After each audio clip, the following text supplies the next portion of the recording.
ओम शांति। 21 नवंबर 2024 बाबा के महावाक्य।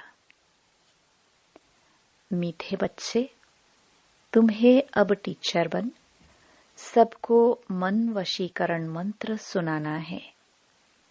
यह तुम सब बच्चों की ड्यूटी है। प्रश्न: बाबा किन बच्चों का कुछ भी स्वीकार नहीं करते हैं?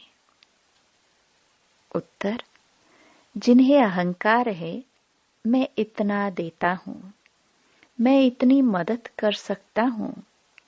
बाबा उनका कुछ भी स्वीकार नहीं करते।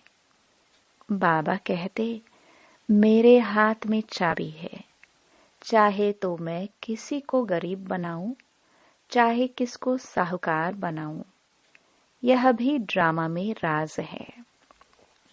जिन्हें आज अपनी साहूकारी का घमंड है, वह कल गरीब बन जाते और गरीब बच्चे बाप के कार्य में अपनी पाई पाई सफल कर साहूकार बन जाते हैं। ओम शांति। यह तो रूहानी बच्चे जानते हैं कि बाप आए हैं हमको नई दुनिया का वर्षा देने। यह तो बच्चों को पक्का है ना कि जितना हम बाप को याद करेंगे उतना पवित्र बनेंगे।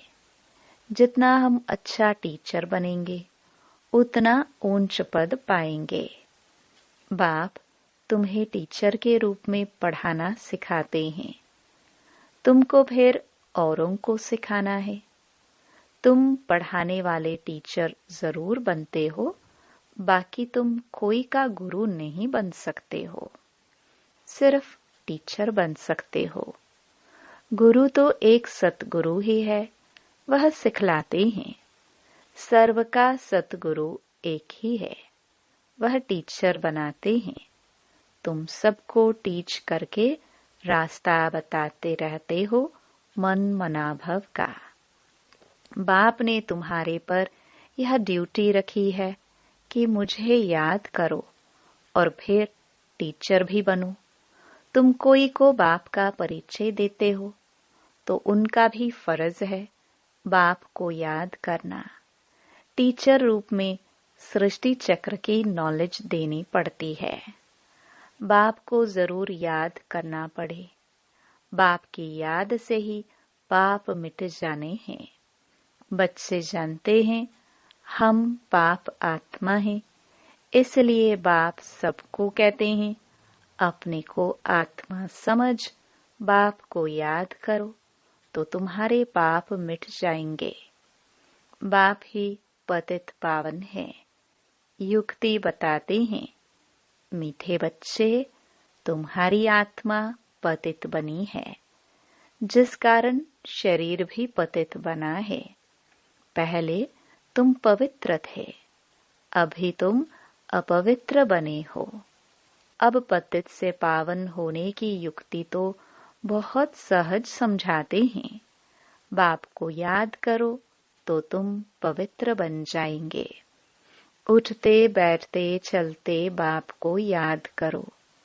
वो लोग गंगा स्नान करते हैं तो गंगा को याद करते हैं, समझते हैं वह पतित पावनी है। गंगा को याद करने से पावन बन जाना है। परंतु बाप कहते हैं कोई भी पावन बन नहीं सकते हैं। पानी से कैसे पावन बनेंगे? बाप कहते हैं मैं पतित पावन हूँ। हे बच्चों, देह सहित देह के सब धर्म छोड़ मुझे याद करने से तुम पावन बन फिर से अपने घर मुक्ति धाम पहुंच जाएंगे। सारा कल्प घर को भूले हो। बाप को सारा कल्प कोई जानता ही नहीं है। एक ही बार बाप खुद आकर अपना परिचय देते हैं। इस मुख द्वारा, इस मुख की कितनी महिमा है। गौ मुख कहते हैं ना, वह गौ तो जानवर है, यह है मनुष्य की बात। तुम जानते हो यह बड़ी माता है, जिस माता द्वारा शिव बाबा तुम सबको अडॉप्ट करते हैं। तुम अभी बाबा बाबा कहने लगे हो। बाप भी कहते हैं, इस याद की यात्रा से ही तुम्हारे पाप कटने हैं। बच्चे को बाप याद पड़ जाता है ना, उसकी शक्ल आदि दिल में बैठ जाती है। तुम बच्चे जानते हो, जैसे हम आत्मा हैं, वैसे वह परम आत्मा है। शक्ल में और कोई फर्क नहीं है। शरीर के संबंध में तो फीचर्स आदि अलग हैं, बाकी आत्मा तो एक जैसी ही है। जैसे हमारी आत्मा, वैसे बाप भी परम आत्मा है। तुम बच्चे जानते हो, बाप परम धाम में रहते हैं, हम भी परम धाम में रहते हैं। बाप की आत्मा और हमारी आत्मा में कोई फर्क है नहीं। वह भी बिंदी है, हम भी बिंदी है। यह ज्ञान और कोई को है नहीं, तुमको ही बाप ने बताया है। बाप के लिए भी क्या क्या कह देते हैं। सर्वव्यापी है, पत्थर ठिक्कर में है, जिसको जो आता है वह कह देते हैं। ड्रामा प्लान अनुसार भक्ति मार्ग में बाप के नाम रूप देश काल को भूल जाते हैं। तुम भी भूल जाते हो। आत्मा अपने बाप को भूल जाती है। बच्चा बाप को भूल जाता है तो बाकी क्या जानेंगे। गोया निधन के हो गए। धनी को याद ही नहीं करते हैं। धनी के पाठ को ही नहीं जानते हैं। अपने को भी भूल जाते हैं। तुम अच्छी रीति जानते हो, बरोबर हम भूल गए थे। हम पहले ऐसे देवी देवता थे, अब जानवर से भी बदतर हो गए हैं। मुख्य तो हम अपनी आत्मा को भी भूले हुए हैं। अब रियलाइज कौन करावे। कोई भी जीवात्मा को यह पता नहीं होगा कि हम आत्मा क्या है, कैसे सारा पाठ बजाते हैं। हम सब भाई भाई हैं, वह ज्ञान और कोई में नहीं है। इस समय सारी सृष्टि ही तमो प्रधान बन चुकी है, ज्ञान नहीं है। तुम्हारे में अब ज्ञान है। बुद्धि में आया हम आत्मा इतना समय अपने बाप की ग्लानि करते आए हैं। ग्लानि करने से बाप से दूर होते जाते हैं, सीढ़ी नीचे उतरते गए हैं। ड्रामा प्लान अनुसार मूल बात हो जाती है बाप को याद करने की। बाप और कोई तकलीफ नहीं देते हैं। बच्चों को सिर्फ बाप को याद करने की तकलीफ है। बाप कभी बच्चों को कोई तकलीफ दे सकते हैं क्या? लॉ नहीं कहता। बाप कहते हैं, मैं कोई भी तकलीफ नहीं देता हूँ। कुछ भी प्रश्न आदि पूछते हैं, कहता हूँ इन बातों में टाइम वेस्ट क्यों करते हो। बाप को याद करो, मैं आया ही हूँ तुमको ले जाने। इसलिए तुम बच्चों को याद की यात्रा से पावन बनना है। बस मैं ही पतित पावन बाप हूँ। बाप युक्ति बताते हैं, कहाँ भी जाओ बाप को याद करना है। 84 के चक्कर का राज भी बाप ने समझा दिया है। अब अपनी जांच करनी है, कहाँ तक हम बाप को याद करते हैं। बस और कोई तरफ का विचार नहीं करना है। यह तो मोस्ट इजी है। बाप को याद करना है। बच्चा थोड़ा बड़ा होता है तो ऑटोमेटिकली माँ बाप को याद करने लग पड़ता है। तुम भी समझो, हम आत्मा बाप के बच्चे हैं। याद क्यों करना पड़ता है?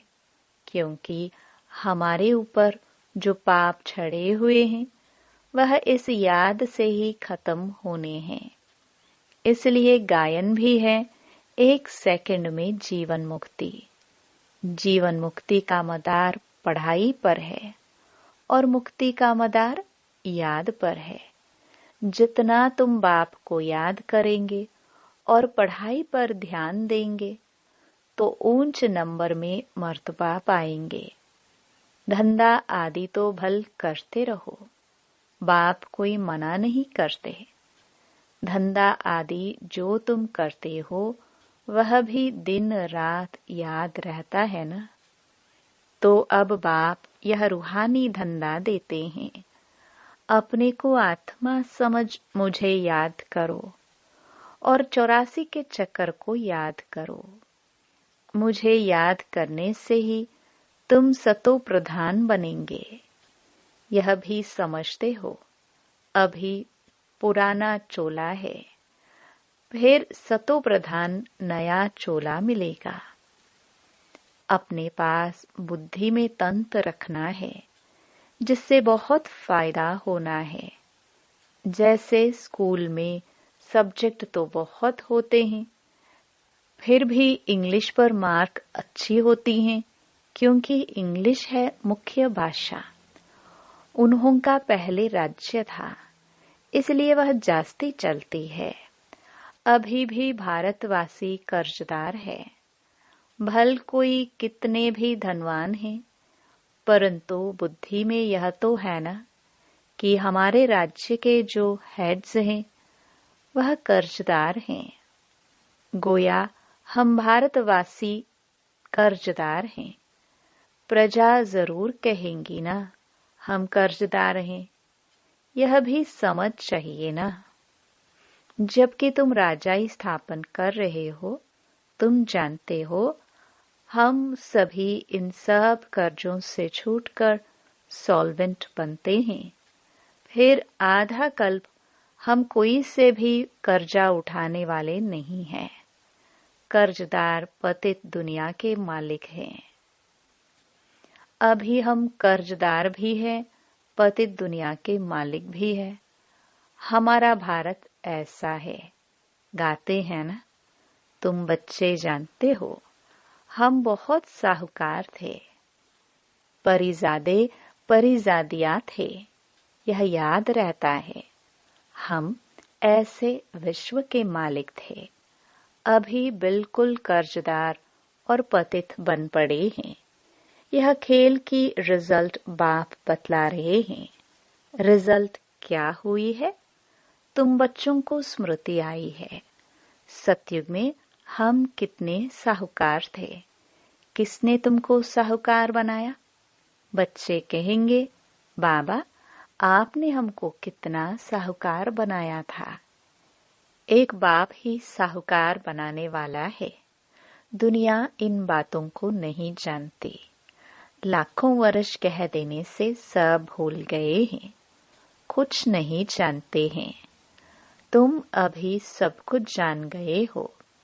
हम पद्मा पदम साहूकार थे, बहुत पवित्र थे, बहुत सुखी थे। वहां झूठ पाप आदि कुछ होता नहीं। सारे विश्व पर तुम्हारी जीत थी। गायन भी है, शिव बाबा आप जो देते हो वह और कोई दे नहीं सकता। कोई की ताकत नहीं जो आधा कल्प का सुख दे सके। बाप कहते हैं भक्ति मार्ग में भी तुमको बहुत सुख अताह धन रहता है। कितने हीरे जवाहर थे जो फिर पिछाड़ी वालों के हाथ में आते हैं। अभी तो वह चीज ही देखने में नहीं आती है। तुम फर्क देखते हो ना। तुम ही पूज्य देवी देवता थे, फिर तुम ही पुजारी बने हो। आपे ही पूज्य, आपे ही पुजारी। बाप कोई पुजारी नहीं बनते हैं, परंतु पुजारी दुनिया में तो आते हैं ना। बाप तो एवर पूज्य है, वह कभी पुजारी होते नहीं। उनका धंधा है तुमको पुजारी से पूज्य बनाना। रावण का काम है तुमको पुजारी बनाना, यह दुनिया में किसको पता नहीं है। तुम भी भूल जाते हो। रोज रोज बाप समझाते रहते हैं। बाप के हाथ में है, किसको चाहे साहूकार बनाए चाहे गरीब बनाए। बाप कहते हैं जो साहूकार हैं उन्हों को गरीब जरूर बनना है, बनेंगे ही। उन्हों का पाठ ऐसा है, वह कभी ठहर न सके। धनवान को अहंकार भी बहुत रहता है ना, मैं फलाना हूँ, यह हमको है। घमंड तोड़ने लिए बाबा कहते हैं, यह जब आएंगे देने के लिए तो बाबा कहेंगे दरकार नहीं है, यह अपने पास रखो। जब जरूरत होगी तो फिर ले लेंगे, क्योंकि देखते हैं काम का नहीं है, अपना घमंड है। तो यह सब बाबा के हाथ में है ना, लेना व ना लेना। बाबा पैसे क्या करेंगे, दरकार नहीं। यह तो तुम बच्चों के लिए मकान बन रहे हैं, आकर के बाबा से मिलकर ही जाना है। सदैव तो रहना नहीं है। पैसे की क्या दरकार रहेगी। कोई लश्कर व तोपे आदि तो नहीं चाहिए। तुम विश्व के मालिक बनते हो, अभी युद्ध के मैदान में हो। तुम और कुछ भी नहीं करते हो सिवाय बाप को याद करने के। बाप ने फरमान किया है, मुझे याद करो तो इतनी शक्ति मिलेगी। यह तुम्हारा धर्म बहुत सुख देने वाला है। बाप है सर्वशक्तिमान, तुम उनके बनते हो। सारा मदार याद की यात्रा पर है। यहाँ तुम सुनते हो, फिर उस पर मंथन चलता है। जैसे गाय खाना खाकर फिर उगारती है, मुख चलता ही रहता है। तुम बच्चों को भी कहते हैं, ज्ञान की बातों पर खूब विचार करो। बाबा से हम क्या पूछे। बाबा तो कहते हैं मन मना भव, जिससे ही तुम सतो प्रधान बनते हो। यह एम ऑब्जेक्ट सामने है। तुम जानते हो सर्वगुण संपन्न 16 कला संपन्न बनना है। यह ऑटोमेटिकली अंदर में आना चाहिए। कोई की ग्लानि व पाप कर्म आदि कुछ भी ना हो। कोई भी तुमको उल्टा कर्म नहीं करना चाहिए। नंबर 1 है यह देवी देवताएं, पुरुषार्थ से ऊंच पद पाया है ना। उन्हों के लिए गाया जाता है अहिंसा परमो देवी देवता धर्म। किसको मारना यह हिंसा हुई ना। बाप समझाते हैं, तुम फिर बच्चों को अंतर्मुख हो, अपने को देखना है। हम कैसे बने हैं। बाबा को हम याद करते हैं। कितना समय हम याद करते हैं। इतनी दिल लग जाए तो यह याद कभी भूले ही नहीं। अब बेहद का बाप कहते हैं, तुम आत्माएं मेरी संतान हो, सो भी तुम अनादि संतान हो। वह जो आशिक माशुक होते हैं उन्हों की है जिस्मानी याद। जैसे साक्षात्कार होता है फिर गुम हो जाते हैं, वैसे वह भी सामने आ जाते हैं। उस खुशी में ही खाते पीते याद करते रहते हैं। तुम्हारे इस याद में तो बहुत बल है। एक बाप को ही याद करते रहेंगे और तुमको फिर अपना भविष्य याद आएगा। विनाश का साक्षात्कार भी होगा। आगे चल जल्दी जल्दी विनाश का साक्षात्कार होगा। फिर तुम कह सकेंगे कि अभी विनाश होना है। बाप को याद करो। बाबा ने यह सब कुछ छोड़ दिया ना। कुछ भी पिछाड़ी में याद न आए। अभी तो हम अपनी राजधानी में चले। नई दुनिया में जरूर जाना है। योग बल से सब पापों को भस्म करना है। इसमें ही बड़ी मेहनत करनी है। घड़ी घड़ी बाप को भूल जाते हैं, क्योंकि यह बड़ी महीन चीज है। मिसाल जो देते हैं सर्प का, भ्रमरी का, वह सब इस समय के हैं। भ्रमरी कमाल करती है ना, उनसे तुम्हारी कमाल जास्ती है। बाबा लिखते हैं ना, ज्ञान की भू भू करते रहो, आखिरीन जाग पड़ेंगे। जाएंगे कहाँ? तुम्हारे पास ही आते जाएंगे, ऐड होते जाएंगे, तुम्हारा नामाचार होता जाएगा। अभी तो तुम थोड़े हो ना। अच्छा, मीठे मीठे सिखिलदे बच्चों प्रति मात पिता बाप दादा का याद प्यार और गुड मॉर्निंग। रूहानी बाप की रूहानी बच्चों को नमस्ते। धारणा के लिए मुख्य सार। पहला, ज्ञान का खूब विचार सागर मंथन करना है। जो सुना है उसे उगारना है। अंतर्मुख हो देखना है कि बाप से ऐसी दिल लगी हुई है जो वह कभी भूले ही नहीं। दूसरा, कोई भी प्रश्न आदि पूछने में अपना टाइम वेस्ट न कर याद की यात्रा से स्वयं को पावन बनाना है। अंत समय में एक बाप की याद के सिवाय और कोई भी विचार न आए। यह अभ्यास अभी से करना है। वरदान। दृढ़ संकल्प रूपी व्रत द्वारा वृत्तियों का परिवर्तन करने वाले महान आत्मा भव। महान बनने का मुख्य आधार है पवित्रता। इस पवित्रता के व्रत को प्रतिज्ञा के रूप में धारण करना अर्थात महान आत्मा बनना। कोई भी दृढ़ संकल्प रूपी व्रत वृत्ति को बदल देता है। पवित्रता का व्रत लेना अर्थात अपनी वृत्ति को श्रेष्ठ बनाना। व्रत रखना अर्थात स्थूल रीति से परहेज करना। मन में पक्का संकल्प लेना। तो पावन बनने का व्रत लिया और हम आत्मा भाई भाई है, यह ब्रदरहुड की वृत्ति बनाई। इसी वृत्ति से ब्राह्मण महान आत्मा बन गए। स्लोगन।